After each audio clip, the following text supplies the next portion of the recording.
Y'all know I gotta give y'all another video. This video is gonna be our Dodgers unreliable.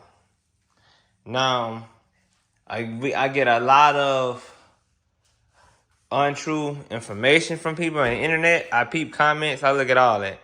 People be like, oh, Dodgers are unreliable, they break, they this and that, they cheaply built. Let me tell y'all this, American cars, period, are cheaply built. Chevy, Ford, Dodge, GMC, Cadillac, you name it. They all got plastic faulty parts compared to European counterparts. And even a European car, some of them be cheaply built on the entry level until you get to the higher trims. But to stick to course, this video topics are Dodgers unreliable. Now, I know people who have 392s, who seen 80,000 miles. I know a guy personally, his Hellcat has 156,000 miles. Same engine, same transmission, everything that came with the car. He on the same engine and trans. That's a lot of miles for a kind of car like this. So a Honda Civic, that's like midlife because they can see 300,000 miles. Economy cars typically last longer because they don't get beat on. They just commute. People just go to work in them. They not raw dogging them and sliding them and hard braking, hard acceleration. But these cars don't typically, I'm gonna say across the board, they don't last long because for one, people crashing them, people stealing them, and people just neglecting them. They can't afford to upkeep them. So, long story short, no, Dodgers are not unreliable. My friend, he got a YouTube, JCSRT. His Dodge Caliber made it to 268,000 miles. That's a Dodge. So it's all in how you upkeep the car. It's all in how you do general maintenance. When I came back from Korea, I got all 16 spark plugs changed. I got my power steering fluid changed because I got a 2016 Hellcat. So I don't have electric steering. I got power steering. So I got my power steering fluid changed. I got my brake fluid changed. I got my differential fluid changed. Yes, you have to change that diff fluid. A lot of y'all don't be reading y'all on this manual, but y'all be driving these cars. Diff fluid got changed, and the car now has almost 44,000 miles. A lot of those things expired due to time because it's 2016. So keep up with the fluids. Keep up with the oil changes. I'm always getting my full synthetic OW40 changes on here. People worried about hemi-tick and stuff. As long as you change your oil and keep you supposed to check your oil. Every time you drive, they try to check it to make sure you're not losing oil and make sure your oil not burning up. But just make sure your coolant levels are good. Watch your engine temps. Like a lot of people don't pay attention. They just drive these cars through the dirt. Your coolant, your intercooler fluid, like my supercharger is for the supercharger intercooler fluid.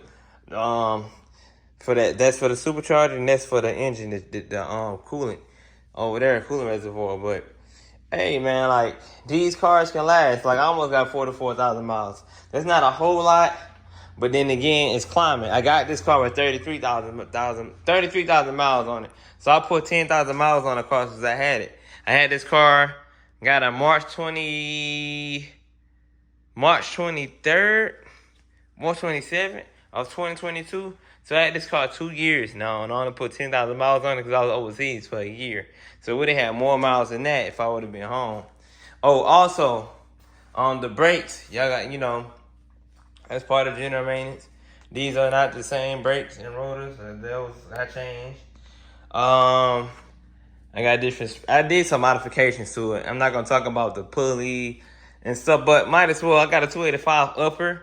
That's real friendly to my stock blower. So 285 is like a good combo. It's safe rotating speed for the blower, so it's not gonna stress it out and wear it down.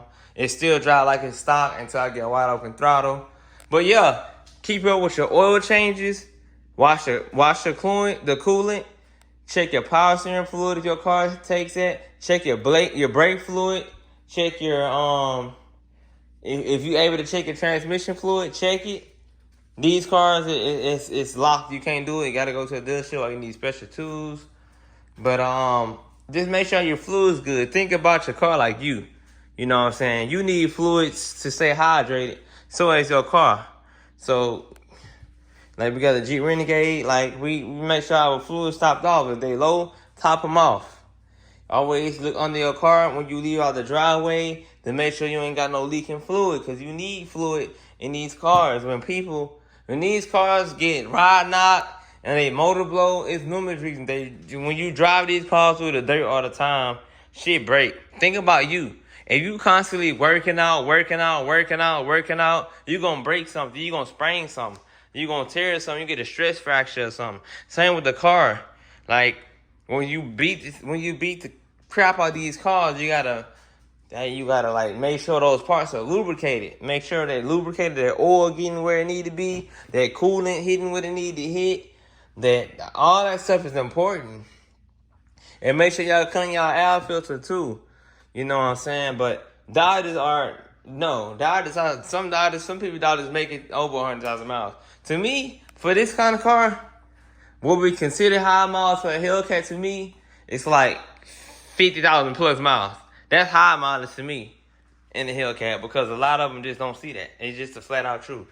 A lot of them don't. A lot of people get these cars, they either the garage keep them or they don't keep them long. They get rid of them like 20,000 miles, and they get rid of them because they can't afford them. But nah, doctors are not unreliable. I feel like it's all on how you upkeep it. If you constantly stay on top of your oil changes or your fluids, you keep doing your multi-point inspections, it's gonna last you, just like any car.